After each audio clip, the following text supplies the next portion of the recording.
అందరికీ నమస్కారం అండి.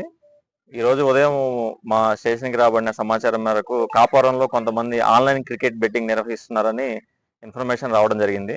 ఆ సమాచారం మేరకు కోరుకొండ సర్కిల్ సిబ్బంది పోలీసులు అందరూ కలిసి రైడ్ చేయడం జరిగింది. ఈ రైడ్లో నలుగురు వ్యక్తుల్ని మనం అరెస్ట్ చేయడం జరిగింది. వాళ్ళ పేర్లు గోసంశెట్టి వీరప్రసాద్ అలియాస్ వీరబాబు, కాపురంకి చెందినవాడు. అలానే జూజుల బాలచక్రం అలియాస్ బాల, ఇతను కూడా కాపురం. నల్లాల లక్ష్మీ నరసయ్య అలియాస్ బుజ్జి, ఇతను అచ్యుతాపురం గ్రామం, గోకవరం మండలం. నాలుగో వ్యక్తి పేరు కొడతాల నానాజీ అలియాస్ నిక్కర్ నానాజీ, ఇతను గుమ్మలదొడ్డి గ్రామం, గోకవరం మండలం. వీళ్ళ నలుగురు కూడా ఆన్లైన్లో క్రికెట్ బెట్టింగ్ నిర్వహిస్తున్నారు. వీళ్ళు ఏం చేస్తారంటే వైజాగ్కి సంబంధించిన ఒక వ్యక్తి నుంచి ఒక ఐడి తీసుకుంటారు, అడ్మిన్ ఐడి. ఈ అడ్మిన్ ఐడీస్ తీసుకొని ఇక్కడ లోకల్గా ఉండే వాళ్ళకి ఆ ఐడీస్ డిస్ట్రిబ్యూట్ చేస్తారు. ఐడీస్ ద్వారా మనీ డిపాజిట్ చేయించుకొని క్రికెట్ బెట్టింగ్ నిర్వహిస్తున్నారు అనమాట. ఈ రోజు జరుగుతున్న ఆస్ట్రియా బెల్జియం లీగ్ మ్యాచ్ కి సంబంధించింది కూడా క్రికెట్ బెట్టింగ్ నిర్వహిస్తున్నప్పుడు మనకి ఇన్ఫర్మేషన్ రావడం జరిగింది. మన వాళ్ళు వెళ్ళి రైడ్ చేయడం జరిగింది. ఈ రైడ్ లో భాగంగా వాళ్ళ దగ్గర నుంచి సుమారు 8,40,000 రూపాయల క్యాష్ ని పట్టుకోవడం జరిగింది. అది సీజ్ చేశాము. అలానే ఒక 8 మొబైల్ ఫోన్స్ ని, ఒక హీరో యాక్టివా స్కూటీని, 32 ఇంచెస్ ఎల్ఈడి టీవీని కూడా సీజ్ చేయడం జరిగింది. ఈ ముద్దాయిల నలుగురిని కూడా అరెస్ట్ చేశాము. కోర్టులో హాజరుపరచడం జరుగుతుంది. అలానే ప్రధాన సూత్రధార అయినటువంటి రాకేష్, ఇతను వైజాగ్ లో ఉంటాడు. అతను వీళ్ళకి ఐడీస్ సప్లై చేయడం జరుగుతుంది. అతనితో పాటు ఇంకో మరి కొంతమందిని కూడా సూత్రధారులుగా గుర్తించడం జరిగింది.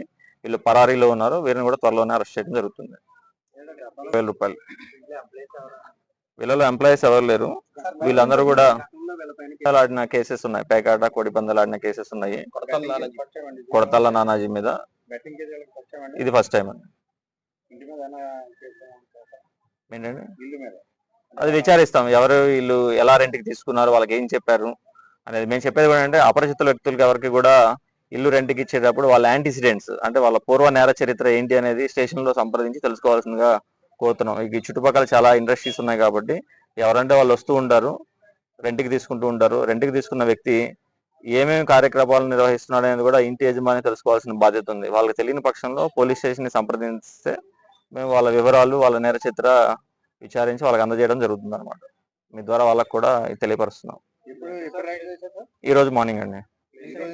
ఈ రోజు మార్నింగ్ కాపవరం గుడి దగ్గర అండి. మన కాపురం విలేజ్ లోనే గుడి దగ్గర. అతని ఇంటి దగ్గర అది ఫర్దర్ గా విచారణలో తెలుస్తుంది. ఉన్నాయి ఉన్నాయి, అది అంత ఇన్వెస్టిగేషన్ లో వస్తుంది. ఉన్నాయండి. హౌస్ ఓనర్ ఉంటారు. తెలుసుకుంటామండి. ఈ కేసులో మొదటి ముద్దాయిన వీరబాబు అద్దెకి తీసుకున్నాడు.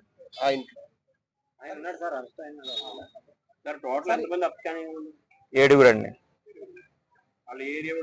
వివరాలు తెలియాల్సింది. రాకేష్ అనే వ్యక్తి పరారీలో ఉన్నాడు.